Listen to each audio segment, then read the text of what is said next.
Okay, 8 same में मुझे 4 subjects है। ओके, आपको यानी मुझे यानी आपको 4 सब्जेक्ट्स है। 4 सब्जेक्ट्स कौन से, सबसे पहले वो जान लेते, और उसमें से इंपॉर्टेंट सब्जेक्ट्स आपके आने वाले लाइफ में 6 महीने के बाद आप कंप्लीट इंजीनियर बन जाने वाले हो, तो आने वाले लाइफ में आपको डे बाय डे में कौन सा सब्जेक्ट इंपॉर्टेंट है वो भी देख लेते। ओके, सो मैंने हेडिंग तो डाला estimating, but there are 4 subjects. Okay, estimating, transportation 2, that's nothing but TRE 2। Okay, ये सिर्फ और सिर्फ गेट में काम का है एंड EC में काम का है। ओके, काम भी बताता मैं इसके बाद में। Water and waste water treatment, WWT।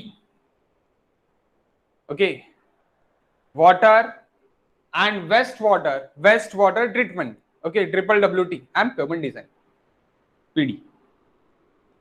There are 4 subjects. Okay, 4 subjects.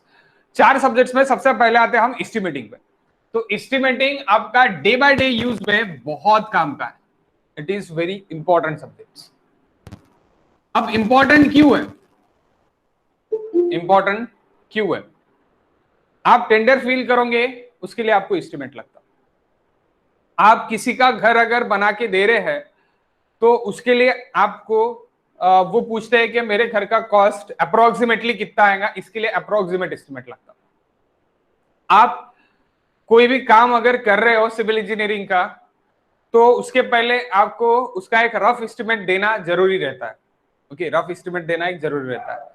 तो रफ एस्टिमेट, गवर्नमेंट में टोटली फेयर एस्टिमेट, ये सब कुछ देना आपको जरूरी रहता है। तो इसके लिए हम क्या करते हैं, हम अभी जो सीखने वाले हैं ये टोटली हम मैनुअल मेथड सीखने वाले हैं। Okay, manual method, there are only a manual method. Okay, estimating बनाने के लिए there are only a manual method. लेकिन एस्टिमेटिंग के साथ, यानी एस्टिमेटिंग अभी कैसे जुड़ा है, तो एस्टिमेटिंग के साथ हमको प्रोजेक्ट मैनेजमेंट भी करना पड़ता है। प्रोजेक्ट मैनेजमेंट में क्या होता है कि अगर मैंने प्रोजेक्ट मैनेज कर लिया अच्छे से, कि जो भी मेरे एक्टिविटीज है वो एक्टिविटीज, पैरेलल एक्टिविटीज मेरे कौन से है, मेरे यानी सामने आने वाले एक्टिविटीज अभी कौन से है, ये अगर मैंने अच्छे से मैनेज कर लिया, एक्टिविटीज भी मैंने अगर मैनेज कर लिया। 1 मिनट गाइस,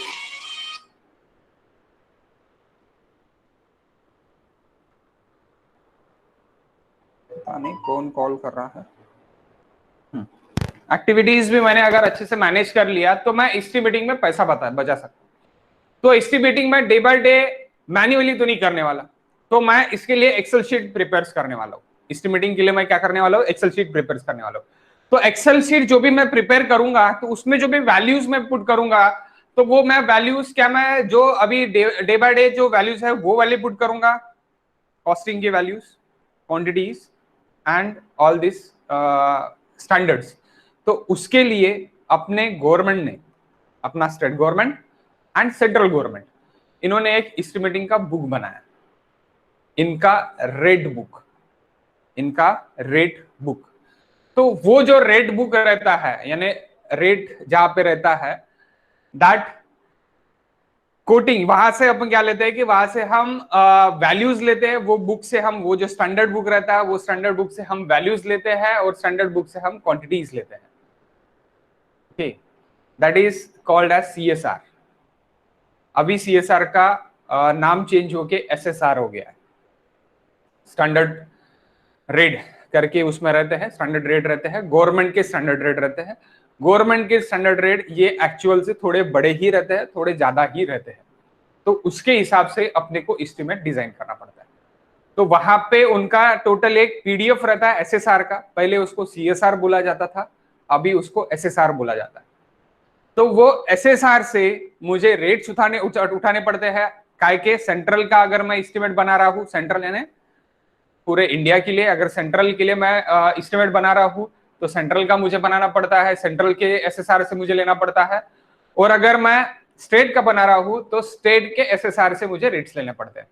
ओके, सो वो SSR क्या है, एस्टिमेट, एक्चुअल एस्टिमेट किस तरह बनाते हैं, टेंडरिंग किस तरह करते हैं, ओके, टेंडर फील किस तरह करते हैं, टेंडर में डॉक्यूमेंट्स क्या रहते हैं, this all are covered in our estimating subject. Okay, estimating subjects.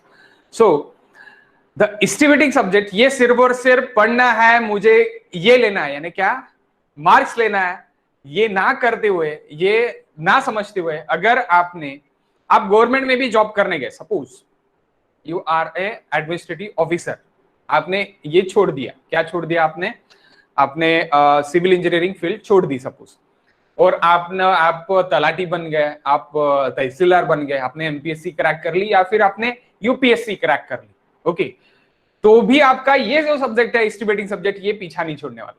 क्यों नहीं पीछा छोड़ने वाला?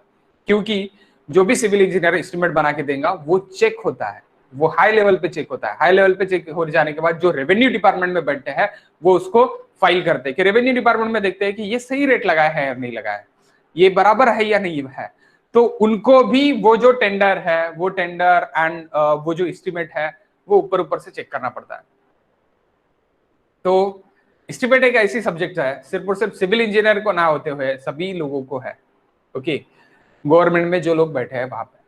और आप अगर प्राइवेट का अगर कोई भी जॉब करने गए, यानी प्राइवेट, यानी आप सपोज पकड़ लो, आप अगर मुझे यहाँ पे चले गए, यानी टीसीएस में चले गए, आप शाहपुरजी पालनजी में चले गए, आप एफकॉन्स में चले गए, ओके, ये अच्छे अच्छे कंपनीज है, वहां पे अगर आपका जॉब लग गया लकीली एंड आप वहां पे जॉब कर रहे हो, तो भी आपका ये पीछा नहीं छोड़ेगा। क्यों नहीं छोड़ेगा? क्योंकि वहां पे क्वांटिटी सर्विंग के साथ आपको एस्टिमेट भी निकालना पड़ेगा।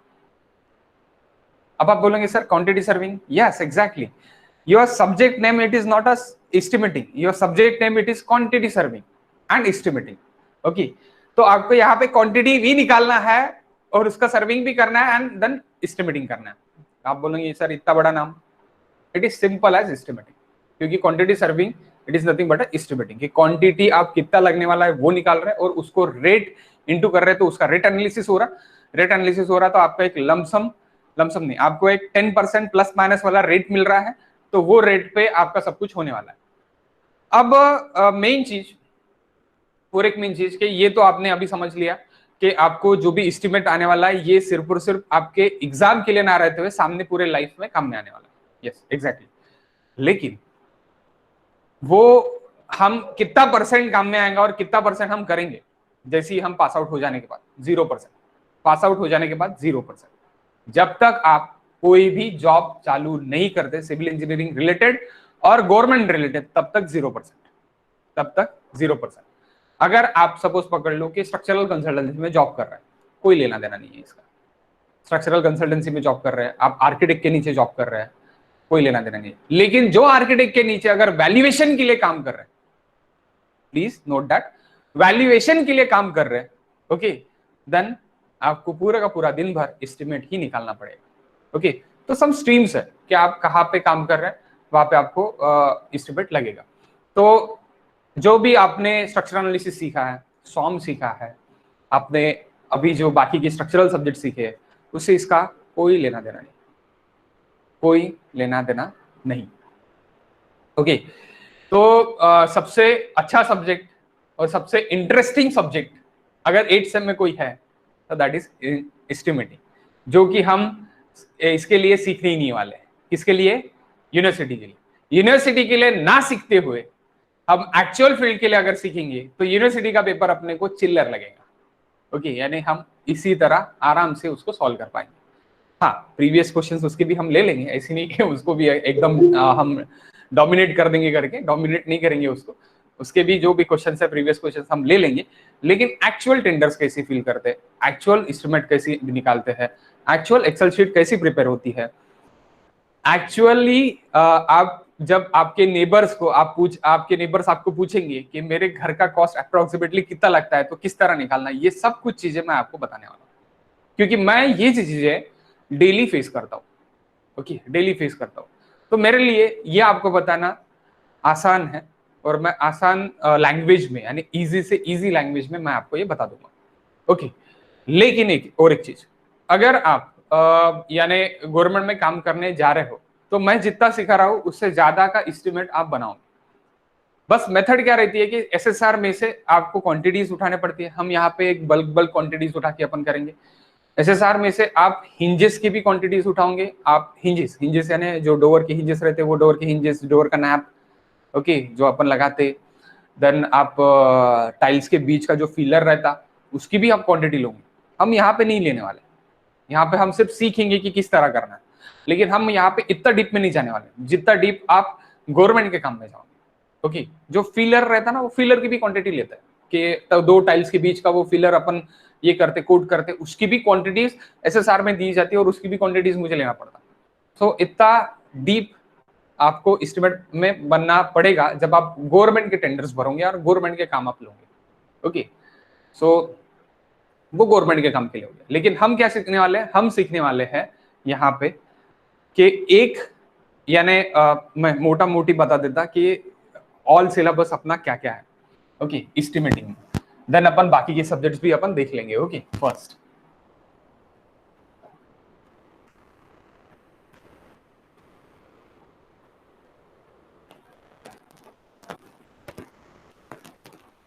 this is nothing but estimating and quantity serving. Okay,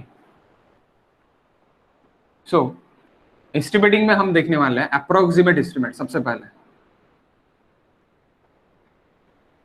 कल मैं इसका पूरा सिलेबस लिख के देता, लेकिन मोटा मोटी आप समझ लो कि हम कौन से सब्जेक्ट में क्या क्या देखने वाले हैं। Okay, approximate estimate, then approximate के बाद एग्जैक्ट आएगा। Exact it is nothing but a detail estimate. Detail estimate, okay, तो ये एस्टिमेट रहेगा, इसमें हम क्वांटिटीज निकालेंगे। इसमें क्या निकालेंगे हम, टोटली आपकी क्या निकलेंगे, क्वांटिटीज निकलेंगे, क्वांटिटी निकलेंगी आपकी सर। तो आपकी यहाँ पे क्वांटिटी निकलेंगी, क्वांटिटी को हम रेट से इंटू करेंगे तो हमारा रेट एनालिसिस हो जाएगा। रेट एनालिसिस, रेट एनालिसिस मिलके ही आपका डिटेल एस्टिमेट बनेगा। रेट एनालिसिस मिलके ही आपका डिटेल एस्टिमेट बनेगा। इसके बाद हम वैल्यू निकालेंगे कि आज मैंने घर बनाया और मैं 20 साल के बाद बेच रहा, तो वो घर की वैल्यू क्या रहेंगी। That is nothing but a valuation. Both scope है इसको, वैल्यूएशन को। अगर आप वैल्यूएशन में करियर बनाना चाहते हो तो बना सकते हो। Okay, valuation. उसके बाद स्पेसिफिकेशन,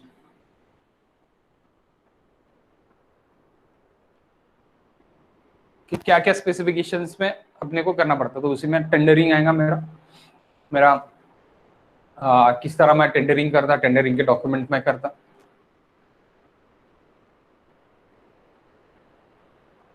टेंडर, ओके, टेंडर के बारे में सब कुछ, टेंडर नोटिस से लेके टेंडर डॉक्यूमेंट से लेके tender how to tender fill, कहाँ से टेंडर मिलेंगे अपने को एक्चुअल में, कहाँ से देखना पड़ता, ये सब कुछ चीजें। कौन सा वेबसाइट है कि जहां पे पूरे महाराष्ट्र के टेंडर दिखते हैं, ई महा टेंडर जो वेबसाइट है, तो वहां से कैसे टेंडर देखा जाता है, कैसे टेंडर फील किया जाता है, कैसे रजिस्ट्रेशन किया जाता है, that's all these things. Okay, so it is very actually this syllabus outside में 2 दिन का सिखाते, सिर्फ और सिर्फ 2 दिन में। ओके, 2 दिन में सिखाते, और 2 दिन की फीस यानी सुबह से लेके शाम तक 6-6 घंटे के 2 क्लास रहते हैं, यानी 12 घंटे का क्लास, 2 दिन का वर्कशॉप, 5,000 रुपए फीस रहती है। जो सिलेबस में आपको पढ़ाने वाला हूँ नियर अबाउटली 40 to 45 आवर्स मुझे लगने वाले हैं। ओके, तो 40 to 45 आवर्स का मैं सिर्फ और सिर्फ 3,000 रुपीज फीस आपको चार्ज कर रहा हूँ। लेकिन अगर आप देखोगे पास आउट हो जाने के बाद सेम सिलेबस के लिए no change, no single change, okay, no single change के लिए आपको 5,000 रुपए पे करना पड़ता है। वो भी उसका भी मैं स्क्रीनशॉट लगे तो आपको भेज देता, जो भी यानी लेता है। मैं खुद भी अरेंज करता हूँ नागपुर में इसके ही क्लासेस। ओके, कि अभी अभी मैंने चालू किया है वो, तो उसके क्लासेस जो भी है पुणे से आते हैं लोग और सेम सिलेबस सिखा के चले जाते हैं 2 दिन में। ओके, तो वो 2 दिन में कैसे समझता, क्योंकि उनको थोड़ा बहुत एस्टिमेट होके जाता, जो यानी जो फाइनल ईयर होके जाते हैं लोग, उनको पता रहता है कि एस्टिमेट कैसे है क्या है। आपको नहीं झेलेगा 2 दिन में, आपको कम से कम 40 आवर्स इसको लगेंगे, अपने को 40 आवर्स इसको लगने वाले। ओके, तो आपको ये एक सब्जेक्ट तो समझ गया, और एक सब्जेक्ट इंपॉर्टेंट क्या है ये भी समझ गया होगा कि एस्टिमेटिंग का क्या इंपॉर्टेंट है। और एस्टिमेटिंग सिर्फ और सिर्फ हम इसके लिए नहीं, यानी डिग्री के लिए ना लेते हुए, अगर हमने सीरियसली ले लिया तो हम हर एक चीज में एस्टिमेट बना सकते हैं, और हर एक का एस्टिमेट अपन एक आसान तरीके से दे सकते हैं। यहाँ पे अपने को कुछ भी नहीं करना है, यहाँ पे अपने को क्वांटिटी कितनी लग रही वो देखना है, क्वांटिटी इंटू रेट करना है, डायरेक्टली आपका एक तैयार होते जाएगा, एस्टिमेट तैयार होते जाएगा। ओके, तो उसका फर्स्ट पेज क्या रहता है, लास्ट पेज क्या रहता है, कवर पेज क्या रहता है, मिड पेजेस क्या रहते हैं, क्या बाकी सभी डिटेल्स के बारे में अपन इसका नेक्स्ट क्लास में, इसका सिर्फ और सिर्फ एस्टिमेटिंग के क्लास में अपन इसको पूरा डिस्कस कर लेंगे कि आपके सिलेबस में क्या है, कौन से क्वेश्चन, कौन से कितने कितने मार्क के लिए आते हैं, ये सब कुछ अपन डिस्कस कर लेंगे, सिलेबस भी और एक्चुअल भी, क्या एक्चुअली आपको सामने क्या काम में आने वाला है। Okay, the next it is TRE, TRE2। अब TRE2 आपको सिर्फ और सिर्फ GATE and ESE and MPSC, यहाँ 3 एग्जाम में, यानी जो भी आपके बड़े एग्जाम्स में आपको काम में आने वाला है। डे बाय डे यूज, अगर आप नाई में लगते हो, नाई, ओके, नाई में आप जॉब करते हो, या फिर आप रेलवेज में जॉब करते हो, या फिर आप एयरपोर्ट अथॉरिटी में जॉब करते हो, तो आपको काम में आने वाला है। Otherwise this subject it's only for study, बाकी कहीं काम में नहीं वाला। ठीक है, तो ट्रांसपोर्टेशन 2 में क्या क्या है, तो ट्रांसपोर्टेशन 2 में मेरा एयरपोर्ट की स्टडी मुझे करना है, एयरपोर्ट, उसके साथ harbour, sorry airport plus railway, पहले रेलवे है एक्चुअली, देन एयरपोर्ट है। एयरपोर्ट का रनवे डिजाइन, एयरपोर्ट नहीं डिजाइन करना है अपने को, एयरपोर्ट के रनवेज डिजाइन करने हैं, एयरपोर्ट का टैक्सी वे डिजाइन करना है, एयरपोर्ट का हॉपर डिजाइन करना है, तो ये सब कुछ अपने को डिजाइन करना है। It is very easy, very very very easy. Railway again it is easy, it's no tough, बहुत इजी है। ओके, आप नोट्स भी पढ़ लोगे तो भी हो जाएगा, मुझे सिखाने की जरूरत नहीं है, लेकिन मैं सिखाऊंगा कैसी, गेट के भी न्यूमेरिकल्स मैं ले लूंगा, मैं सिखाऊंगा तो, एंड रेलवेज में भी गेट की न्यूमेरिकल्स मैं ले लूंगा, जो भी गेट के न्यूमेरिकल्स है। अभी रिसेंटली ही ऐड हुआ है, नियर अबाउटली 4 to 5 years हो गए है, TRE2 जो टॉपिक है वो गेट में ऐड हुआ है। ओके, एंड हार्बर्स, हार्बर्स यानी जो आपके पोर्ट्स हैं, यानी पोर्ट्स कौन से, सी जो आपके ये लेके जाते, क्या बोलते हैं आपका जहाज, बड़े बड़े जहाज दूसरी जगह जाते हैं, तो उसके बारे में, पोर्ट्स के बारे में भी है हार्बर्स। ओके ओके, सो ये आपको ट्रांसपोर्टेशन की इसमें आपको सीखना है, यानी transportation 2। Transportation 1 totally for highway था, transportation 2 airport, railway and harbours. Okay, इसमें आपको पढ़ना है। WWT water and waste water treatment,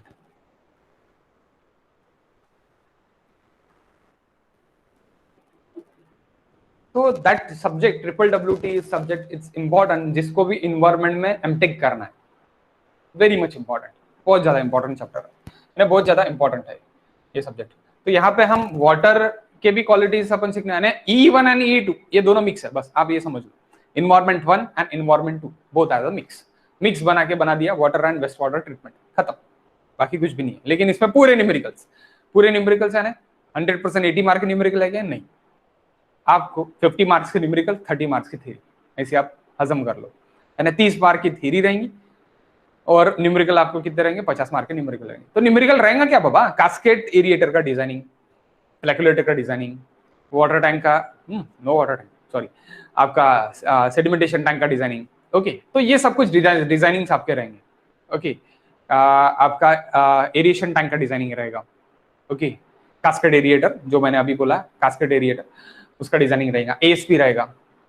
okay, active डेस्टलेस प्रोसेस, ट्रिकलिंग फिल्टर का डिजाइनिंग। ओके, तो ये सब कुछ डिजाइनिंग रहेंगे आपके। ये जो रहेगा आपका सेप्टिक टैंक का डिजाइनिंग, जो आपका E2 में डिजाइनिंग है और E1 में डिजाइनिंग है, environmental engineering 1 and environmental engineering 2, इसके जो भी डिजाइनिंग्स रहेंगे, ये सभी डिजाइनिंग्स इसमें WWT में आपको लिए जाएंगे। ओके, तो this 2 are very easy subjects. Serious subject कौन सा है आपके इसमें, यानी थोड़ा सीरियसली अगर उसमें स्कोर करना है और थोड़ा अपने को टफ लगने वाला है, that is nothing but it is the couple of E1 and E2, E1 and E2, इन दोनों का एडिशन है।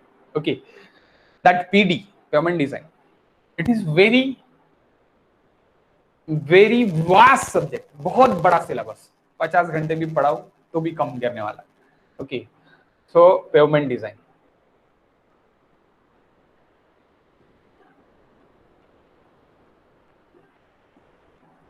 अब बात आती जब भी डिजाइन आप सुनते structure, no structure, there is no structural subject. Okay, please please understood, structure वक्चर नहीं है इसमें। ओके, पेवमेंट का डिजाइन आपको करना है, तो इसमें कौन से पेवमेंट रहेंगे? फ्लेक्सिबल पेवमेंट यानी डांबर वाला अपना, okay, flexible pavement and rigid pavement. Okay, concrete pavement यानी रिजिड पेवमेंट, फ्लेक्सिबल पेवमेंट यानी डांबर वाला पेवमेंट अपना। ओके, तो ये दोनों भी पेवमेंट डिजाइन आपको यहाँ पे रहेंगे। लेकिन आपको जैसी वहां पे पेमेंट डिजाइन के बहुत कम क्वेश्चन, पेमेंट डिजाइन एक सिर्फ और सिर्फ टीआरई में आपका ट्रांसपोर्टेशन 1 में एक चैप्टर था, तो अभी यहाँ पे पूरे के पूरे डिजाइन है। 60 मार्क्स के न्यूमेरिकल, 20 मार्क की थ्योरी, बिल्कुल भी घबराओ मत, बहुत इजी है, लेकिन टाइम्स बहुत ज्यादा है, यानी बहुत वास्ट सिलेबस, वास्ट है, बहुत बड़ा सिलेबस है, सिलेबस बहुत बड़ा है। अब आप बोलेंगे सर इसके न्यूमेरिकल्स कहाँ से करना है? तो न्यूमेरिकल्स इसके आपको एक ही बुक है जो आपको पेमेंट डिजाइन यानी और हाईवे के लिए काम में आएगी। ओके, खन्ना एंड जस्तो। ओके, मैक्सिमम न्यूमेरिकल्स वहां पे है, लेकिन कुछ न्यूमेरिकल्स जैसे कि बुलक कार्ड का न्यूमेरिकल हो गया जो आपको हर बार आता है, इसमें कुछ न्यूमेरिकल्स ऐसी है कि वो न्यूमेरिकल्स आपको कुछ स्टैंडर्ड बुक्स में से जाना पड़ेगा। तो स्टैंडर्ड बुक्स आपकी ये स्टैंडर्ड बुक है खन्ना एंड जस्तो, ऐसे में नहीं बोल रहा, खन्ना एंड जस्तो इज वेरी इजी बुक, इसमें से आपको मिल जाएगा। लेकिन कुछ जो न्यूमेरिकल्स है, कुछ न्यूमेरिकल्स के लिए मुझे सॉरी मुझे फॉरेन बुक्स के लिए जाना पड़ता है। ओके, जिसके नोट्स मैंने पहले से निकाल के रखे, फॉरेन बुक्स आपके यहाँ पे अवेलेबल है, कहाँ पे आपके जो आपकी लाइब्रेरी है, लाइब्रेरी में अवेलेबल है, वहाँ से ही मैंने निकाले हैं ये भी पेमेंट डिजाइन के भी नोट्स पूरे के पूरे निकाल के। ओके, सो वो भी इजी है, इतना कुछ टफ नहीं है, बस लेंदी है। लेंदी इसलिए है क्योंकि एक न्यूमेरिकल के 4-4, 5-5 टाइप, और ग्राफी ग्राफ, पूरे graphy graph, log log graph, semi log graph, पूरे ग्राफ। अगर आपकी ऑफलाइन एग्जाम हो गई और ऑफलाइन आपको पढ़ाना पड़ा, तो मैं पसंद करूंगा कि ये मैं आपको ऑफलाइन पढ़ाऊं। क्यों? मुझे पता तो चले कि आप ग्राफ बराबर बना रहे हैं नहीं बना रहे। ओके, क्योंकि यहाँ पे ग्राफ ही ग्राफ है, तो ये हमारा सबसे लास्ट ये रहेगा। यानी हम क्या करने वाला है अभी, ये जो ये रहने वाला है उसमें मैं चारों आपको पढ़ाने वाला हूँ। मैं पहले एस्टिमेट खत्म करने वाला हूँ 40 आवर्स में, यानी नियर अबाउटली 1.5 महीने में, 1.5 महीना यानी 40 दिन, नियर अबाउटली 40 दिन में मैं 40 घंटा 40 दिन खत्म। ओके, ये मैं खत्म करने वाला हूँ। ये खत्म करके इसके मैं क्या देने वाला हूँ, एक्चुअल टेंडर्स फिल करो, एक्चुअल टेंडर्स फिल करके बताओ। ये मैं आपको प्रैक्टिसेशन यानी मैं आपका गेम खेलने वाला हूँ इसमें, कि एक्चुअल टेंडर, मेरे पास ये टेंडर आया, मुझे इसका एस्टिमेट बना के दो, एक्सेल शीट बना के दो। मैं पूरा एक्सेल शीट आपको प्रिपेयर कैसी करना है, किस तरह करना है, ये मैं आपको सिखा दूंगा इसमें। यानी आपको बाद में आपका डिग्री हो जाने के बाद किसी को भी एस्टिमेट बना के देना है तो आप उससे 2000 कमा सकते हैं। 3000 के डिविजन्स में आप एक टेंडर के 2000 कमा सकते हैं। किसी को भी आपको अगर टेंडर बना के देना है, कोई भी इंजीनियर है और उससे आपको टेंडर बना के देना है, तो आप उससे 2000 कमा सकते हैं। मैं भी आपको काम दूंगा और आपको पैसे भी दूंगा, ऐसे नहीं कि पैसे नहीं दूंगा करके। ओके, सो ये मैं आपको सिखा दूंगा टोटली। इसके बाद हम बढ़ेंगे ट्रांसपोर्टेशन टू, छोटा सब्जेक्ट, 30-35 आवर्स खत्म। Okay, then environment two, again छोटा सब्जेक्ट, 30-35 आवर्स अगेन खत्म। बड़ा सब्जेक्ट 50 घंटे। अगर आपकी एग्जाम ऑफलाइन रही तो इसको 5-5 घंटे 4-4 घंटे लेके अपन 5-6 दिन में खत्म कर डालेंगे। ओके, 5-6 दिन में 5 घंटे 6 घंटे लेके बैठ के आपको बैठा के सामने बैठा के, यानी ये करके क्या बोलते हैं, ये लेके ने अपना ग्राफ पेपर्स लेके, log log graph, log graphs, क्योंकि वो कैसी है, पेमेंट डिजाइन एक सब्जेक्ट ऐसी है कि आप जब साथ पे बैठोगे और मेरे सामने बैठोगे तभी मैं आपको समझ पाऊंगा कि आप बराबर बना रहे या नहीं बना रहे। ग्राफ है तो ग्राफिकल, बहुत सारे न्यूमेरिकल ग्राफिकल है। जो ग्राफिकल न्यूमेरिकल नहीं है वो न्यूमेरिकल मैं ऑनलाइन में ले लूंगा, लेकिन जो ग्राफिकल न्यूमेरिकल है उसको मुझे ऑफलाइन नहीं लेना पड़ेगा। तो तब तक आइडिया क्लियर हो जाएंगी, तब तक नहीं, यहां तक ये आइडिया क्लियर हो जाएंगे कि आपका आने वाला सेम ऑनलाइन रहने वाला है, ऑफलाइन रहने वाला है। हाँ, लेकिन आप ये समझ लो, ये सब्जेक्ट आपको पढ़ना, आपकी एग्जाम ऑनलाइन रहे ऑफलाइन रहे, ये सब्जेक्ट आपको समझना आपके फायदे का है। क्यों फायदे का है? स्ट्रक्चर का कोई नॉलेज नहीं चाहिए। ओके, कोई नॉलेज नहीं, कोई लेना देना नहीं। ओके, और आपको अगर एस्टिमेट बनाते आता है तो आप कोई भी एक इंजीनियर जो है, जो टेंडर फिल करता है, उसका अगर एस्टिमेट आप बना के देते हैं तो आपको नियर अबाउटली 2000 रुपीज उसके यहाँ से आपको मिल जाएगा, यानी आपकी कमाई चालू कर सकते हैं आप यहाँ से। तो अगर आपको आपकी कमाई चालू करनी है तो आप एस्टिमेट 101% करने को ना, नॉट फॉर स्टडी, यानी नॉट फॉर दिस ये क्या बोलते पेपर, डू फॉर स्टडी। जो भी स्टडी है वो स्टडी आप करो और आप काम के लिए उतरो डायरेक्टली, तो आपको अच्छा लगेगा एस्टिमेट के लिए। ओके, तो मैं ये कोशिश करता हूँ कि एस्टिमेट का जो भी मैं अभी पढ़ाऊंगा तो उसमें मैं लाइव प्रैक्टिस भी लूंगा, क्योंकि प्रैक्टिस सेशन के लिए अपने पास ऐप है, आप डायरेक्टली ऐप में मुझे सबमिट कर सकते हैं जो भी आपके असाइनमेंट है, मैं देखूंगा वहां से आपने बराबर किए नहीं किए। और एक चीज की एस्टिमेटिंग के लिए मैं सिर्फ और सिर्फ 2 दिन का आपको ये दूंगा, 2 दिन के बाद मैं डायरेक्टली पूरी फीस बोल लूंगा। मैं यहाँ पे अभी ये सेम में फीस का आपको कोई भी रिलैक्सेशन नहीं देने वाला। Okay, I want total fees with in 2 days, next 2 days। Okay, 2 दिन का सिर्फ और सिर्फ डेमो क्लास, उसके बाद डायरेक्टली फीस लगेगी एस्टिमेटिंग के लिए। बाकी ये सब्जेक्ट्स अगर ऑफलाइन हो रहा तो मैं लूंगा, नहीं होगा तो मैं भी आपको कोई फोर्स नहीं करूंगा कि बाबा ये करो, डायरेक्ट आपको ऑनलाइन ही पूरे पूरे क्वेश्चन मिलने वाले हैं, आपको भी ये पता है, तो आप डायरेक्टली ऑनलाइन ही देख लेना इसको, यानी आप वक्त पे देख लेना, मैं कुछ पढ़ा नहीं वाला है। नहीं काम का तो क्यों पढ़ाऊं? ओके, ये काम का है, जरूरी है पढ़ाना। ओके, काम का है करके जरूरी है पढ़ाना, यानी आपको सामने काम में आने वाला है, हर जगह काम में आने वाला है, तो आपको ये लास्ट सेम में ये आपको डिलीवर करके जाना बहुत ज्यादा जरूरी है। उसमें भी मैं एक्सेल शीट भी पढ़ाने वाला हूँ, यानी मैनुअल सिर्फ और सिर्फ पढ़ा के कोई मतलब नहीं है, कोई मतलब नहीं है। ओके, कि आपको सिर्फ और सिर्फ इसके लिए पढ़ा दूं मैं, यानी यूनिवर्सिटी के लिए पढ़ा दूं, और थोड़ा बहुत लिटिल एफर्ट मेरे को ज्यादा करना पड़ रहा है कि टेंडर कैसे फिल करना है, आपको एक्सेल शीट कैसे प्रिपेयर करना, करा के देना, ये अगर मुझे थोड़ा बहुत ही पड़ रहा है तो मैं वो थोड़े बहुत के लिए जाऊंगा। ओके, थोड़े बहुत के लिए मैं जाऊंगा, इसलिए मैं एस्टिमेट आपको पढ़ा दूंगा। मैनुअल एस्टिमेट जो भी छोटे छोटे एस्टिमेट्स हैं वो आपको आ जाएंगे, और एक्सेल शीट वाले भी एस्टिमेट्स आपको आ जाएंगे। आपको थोड़ा फर्दर स्टडी ज्यादा करना पड़ेगा मुझे भी पढ़ाने के बाद। ओके, क्योंकि जो डिटेल एस्टिमेट, जो बड़े बड़े एस्टिमेट्स, अगर आपको 2 करोड़ 3 करोड़ की एस्टिमेट अगर आप बनाते हो तो उसको लिए आपको थोड़ा देखना पड़ेगा। 30 लाख 40 लाख 50 लाख अप टू 50 लाख तक अगर आप एस्टिमेट बना रहे हो, तो 50 लाख तक अगर आप एस्टिमेट बना रहे हो तो आप आराम से एस्टिमेट इसमें बना सकोगे, उसमें कोई दिक्कत नहीं है। यानी जो मैं मेथड से बता रहा हूँ वो मेथड से आप आराम से एस्टिमेट बना सकोगे। आप करोड़ों के ऊपर अगर जाते हो तो वंस चेक मेरे से चेक कराओ, या फिर कोई भी एक दूसरा कोई रहेगा उससे चेक आपको कराना पड़ेगा, क्योंकि क्या होता है थोड़ी भी एरर इधर उधर रहा तो दैट 2% एरर बहुत बड़ा हो जाता है। 2% का भी एरर, एक्चुअली 0.5% का भी एरर नहीं होना जब अपन बड़ी एस्टिमेट्स के लिए जाते हैं। Okay, so that's why estimate is very important. Estimate मैं ये करता हूँ कि आपको सबको पढ़ना ही पड़ेगा, और पढ़ना ही पड़ेगा, यानी आप पढ़ो ही, एग्जाम हो या ना हो।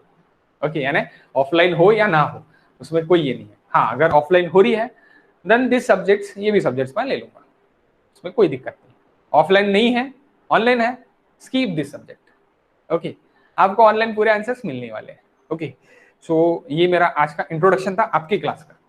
और टाइमिंग आपको क्या लगता है कि टाइमिंग यही रखने को ना, या फिर आपका कुछ डिस्कशन है टाइमिंग के ऊपर इसमें? यही ठीक है सर, थोडं लवकर घ्या ना. लवकर घेऊ, किती वाजता?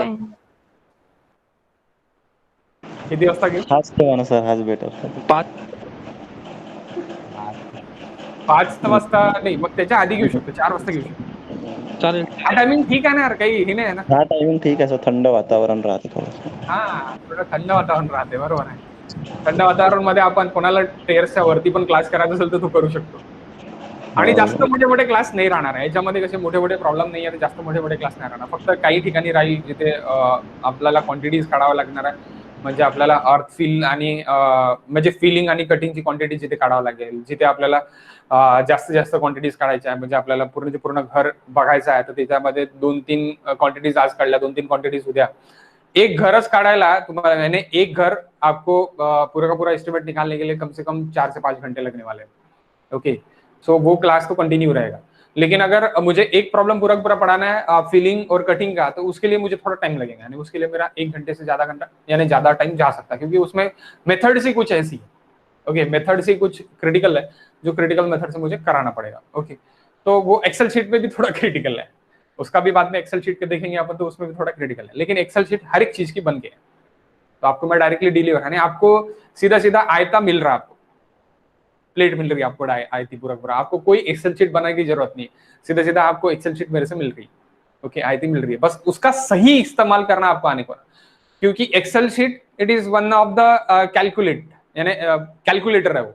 कैलकुलेटर में वैल्यू मैं करेक्ट पुट कर रहा हूं या नहीं कर रहा हूं, ये आपको समझना होना, और ये समझने के लिए आपको कोर्स करना जरूरी है। ओके, क्योंकि क्या होता कि एक्सेल शीट्स तो मेरे कॉलम्स की भी है, फुटिंग्स की भी है, लेकिन अगर मैंने वहां पे एसबीसी, अभी एक्चुअल एसबीसी अगर 10 है और मैंने अगर 100 पुट कर दिया, 10 मुझे 10 टन पर मीटर स्क्वायर है, और मैंने क्या कर दिया कि वहां पे टन पर मीटर स्क्वायर है, और मैंने कंसीडर कर दिया कि वो किलो न्यूटन पर मीटर स्क्वायर में, यूनिट में मैंने घपला कर लिया और वहां पे 100 डाल दिया, तो साइजेस बहुत छोटे आ जाएंगे। और साइड पे जाने के बाद देखेंगे तो ये स्ट्रक्चरल इंजीनियर को क्या आता, इतने छोटे छोटे साइज इसने दे दिया, ये सब चीजें नहीं होने को। तो इसलिए ट्वाइस चेक आप भी करो, आपके जो भी बड़े हैं सीनियर्स है उनको भी करने लगा, आपके जो जूनियर्स है उनसे भी करने लगा, क्योंकि प्रैक्टिसिंग में, यानी जो भी अपना सिविल इंजीनियरिंग है, अभी आप सिविल इंजीनियर होके जाओगे, तो प्रैक्टिस जब हम करते हैं, प्रैक्टिस यानी जब हम प्रैक्टिस के लिए एक्चुअल हम घर बनाने के लिए उतरते हैं, या फिर हम बिल्डिंग्स यानी इरेक्ट करने के लिए उतरते हैं, तब आपको ट्वाइस चेक, थ्राइस चेक ये करना पड़ता है, जो भी अपन कैलकुलेशंस देने वाले हैं सामने। क्योंकि जो ठेकेदार रहता है सामने वाला, उसने 50 घर बना के रहते हैं, आपका पहला घर रहेगा। ओके, तो आपको समझना पड़ेगा, पहले घर के हिसाब से आपको चेक करना पड़ेगा, हर एक चीज आपको चेक करके देनी पड़ेगी। तो वो जो चीजें रहती है, तो वो चीजें आपको चेक करके देने के लिए आपके सीनियर से कांटेक्ट रहना जरूरी है, आपके जो भी जूनियर्स है वो भी प्रैक्टिसिंग में जो भी है उनसे कांटेक्ट रखना जरूरी है। ओके, तो यहाँ से सबको प्यार से लेके जाना जरूरी है।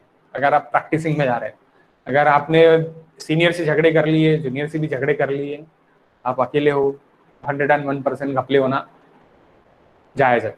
ओके, तो ये टाइमिंग बराबर है, फिर 6 का टाइमिंग बराबर है, ऐसे आपका बोलना है। ओके, और एक चीज है, जो बैच है वो अगर आप कल से ही ज्वाइन करें, सब लोग जो लोगों ने आज ज्वाइन नहीं किया है उनको अगर बता के आप कल से ही ज्वाइन किए उन्होंने, तो बेटर रहेगा। अदरवाइज 1 डे डिले, मैं कल परसों करता वो करता, नहीं समझेगा। क्यों नहीं समझेगा? क्योंकि एक एक स्टेप इसमें भी है कि प्रीवियस का अगर आपको समझा तो ही आपका सामने का समझेगा। आपका जो भी टॉपिक है, यानी जो भी वीडियो है, वो वीडियो अपने ऐप पे ही रहेंगे। अभी आपको यूट्यूब जाके देखने की जरूरत नहीं है, आपको डायरेक्टली ऐप पे ही दिखेंगे, अपने अपने ऐप पे ही रिसेंट वाला वीडियो दिखेगा, ऐप से ही आपको देखना पड़ेगा। उसमें आप फास्ट फॉरवर्ड वगैरह नहीं कर सकते, आपको आपका अगर क्लास मिस हो गया तो आपको वही इससे आपको देखना पड़ेगा। ऑफलाइन भी चालू हो सकता है क्लास, ऐसी कोई जरूरी नहीं है कि ऑफलाइन नहीं चालू हो सकता। अगर क्रिटिकल केसेस, ये अगर 1200-1300 अपने जो अपने चंद्रपुर में मिल रहे हैं वो अगर कम हो गए और ऑफलाइन कॉलेज चालू हो गया, तो मैं ये भी सब्जेक्ट्स और ये सब कुछ मैं ऑफलाइन ले सकता, मुझे कोई प्रॉब्लम नहीं। यानी फिर से 100 पे आंकड़ा अगर आ गया है, ओके 100 केसेस निकल रहे बा सब जगह, then we move to the offline. मैं ऑफलाइन के लिए भी, ऑफलाइन के साथ ऑनलाइन भी स्टार्ट कर दूंगा। ऐसी कोई जरूरी नहीं है कि मैं सिर्फ और सिर्फ ऑनलाइन ही क्लास लूंगा करके, ये पूरा का पूरा ऑफलाइन प्लस ऑनलाइन दोनों मोड में मेरा चालू रहेगा। यानी जो लोग वहां पे है, जहाँ पे अपने गांव में है, वहां से भी कर सकेंगे, और जो लोग यहाँ पे है वो लोग घर पे ना बैठते हुए ऑफलाइन भी मेरे सामने आके कर सकेंगे क्लास, उसमें कोई डाउट नहीं है। लेकिन नॉर्मल कंडीशन हो जाने के बाद, पूरी नहीं, 100 केसेस निकल रहे बा, कम केसेस है, then we move for that. Okay, क्योंकि ज्यादा लोग नहीं रहेंगे, मुझे भी पता है, तो ऑफलाइन में पढ़ा दूंगा। ओके, उसमें कोई डाउट नहीं है। लेकिन अभी फिलहाल नहीं, अभी थोड़ा ज्यादा यानी ज्यादा केसेस है, इसलिए अभी नहीं। ओके, और कोई क्वेश्चंस आपके तरफ से एस्टिमेटिंग के बारे में एंड दिस ऑल 4 सब्जेक्ट्स के बारे में कोई क्वेश्चंस होगा तो पूछ लो, मैं बताने के लिए तैयार हूँ। जनरल क्वेश्चन था, not for the syllabus. Syllabus जब अपन चालू करेंगे तब हम डिस्कस करेंगे सिलेबस के बारे में। Is there any question? No questions? मुझे लगा था कि आपको आपको कोई क्वेश्चंस रहेंगे करके।